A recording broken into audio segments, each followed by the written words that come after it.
صحابی کہتے ہیں کہ نبی صلی اللہ علیہ وسلم تشریف فرما تھے اور آپ کے سامنے سے ایک جنازہ گزرا. آپ نے کہا یا تو یہ راحت پانے والوں میں سے ہے یا اس سے راحت حاصل کر لیا. صحابہ کرام کو تعجب ہوا کہ اللہ کے رسول یہ مسئلہ کیا ہے. جنازے کو گزرنے کے بعد آپ نے جب یہ بات کہی تو صحابہ کرام نے پوچھا کہ اللہ کہ حبیب یہ کیا ہے کہ اس آدمی کے بارے میں آپ نے فرمایا یا تو اس نے راحت پا لیا یا اس سے راحت پا لیا, یعنی اس نے سکون پا لیا یا اس سے سکون پا لیا. اس کا کیا مطلب ہے؟ آپ علیہ السلام نے فرمایا العبد المؤمن, یہ بات سنو دلوں کو ہلا دینے والی حدیث ہے, العبد المؤمن یستریح من نصب الدنیا وأداها إلى رحمة الله تعالى. کہ بندہ مومن, بندہ مسلمان, مومن بندہ, مسلمان بندہ آرام پا جاتا ہے دنیا کی پریشانیوں سے. ہم تو یہاں روتے رہتے ہیں نا, ہم بلکتے رہتے ہیں, جو ہے معاملہ مچاتے رہتے ہیں کہ ہمارے فلانے گزر گئے, چلانے گزر گئے, یہ ہو گئے. لیکن واقعی میں صحیح تو یہ بات ہے کہ انہوں نے دنیا کی تمام فتنوں سے, دنیا کی تمام پریشانیوں سے, دنیا کی تمام آلائشوں سے, دنیا کے تمام جھنجھٹ سے جو ہے سکون پا لیا. اور وَأَدَاهَا إِلَىٰ رَحْمَةِ اللَّهِ تَعَالَىٰ, اللہ تبارک و تعالیٰ کی رحمت میں چلا گیا. اللہ ہم سب کو اس دنیا میں بھی اور آخرت میں بھی اپنے دامن رحمت میں جگہ نصیب فرمائے. حدیث پاک کا دوسرا ٹکڑا وَالْعَبْدُ الْفَاجِرُ والعبد الفاجر, وفي رواية أخرى والعبد الكافر.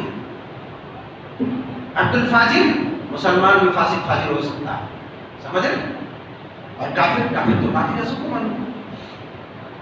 گنہگار بندہ, ظالم, مجاہد, فاسق و فاجر, کافر, یستریح منہ العباد والبلاد والشجر والدواب.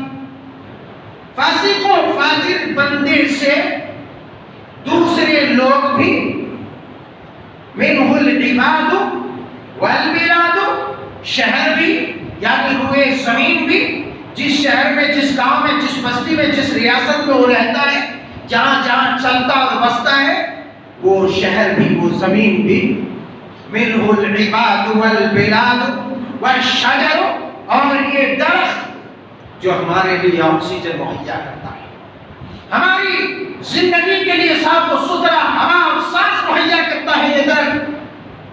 والشجر والدواب, یہ درخت بھی اور یہ چوپائے جانور, گائے, بیل, بھیڑ, بکریاں, سب جانور.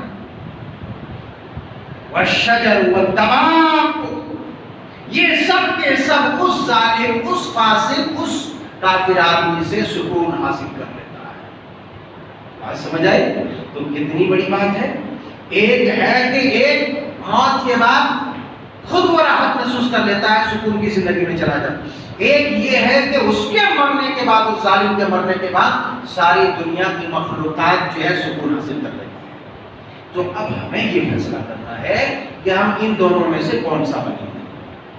ان دونوں میں سے, کیونکہ موت کبھی بھی کسی وقت آ کر کے حملہ آور ہو سکتی ہے, کسی بھی وقت, کسی بھی بات ہے, پانی ہے, سیلاب ہے, بیماری ہے, یہ ہے, وہ ہے, پتھر ہے, آسمانی کڑک ہے, بجلیوں کی کڑک. آپ کو معلوم ہے نا کہ فی الحال بہار میں ایک کڑک میں 80 آدمی فنا ہو گئے. تو آپ یہ کیوں بھول رہے ہیں کہ آپ کے گھر میں وہ بجلی کی کڑک نہیں آ سکتی, آپ کے کلیجے کو شک نہیں کر سکتا, آپ کے بھیجے کو نکال نہیں سکتا, تو آسمان سے اللہ بجلیاں اور آگ بھی نازل کر سکتا ہے. اب ہمیں فیصلہ یہ کرنا ہے کہ ہم ان دونوں میں یا راحت حاصل کرنے والے میں بنیں گے یا یہ کہ جس سے راحت حاصل کی جاتی ہے وہ بنیں گے. اللہ پاک پروردگار سے دعا ہے کہ مولا کریم ہم سب کو, پاک پروردگار ہم سب کو راحت حاصل کرنے والوں میں شمار. اللہ ہم سب کو پکا سچا مومن بنا, ہر طرح کے آفات سے, مصائب سے ہماری حفاظت فرما, ہدایت پر استقامت عطا فرما. آمین. تقبل یا رب العالمین.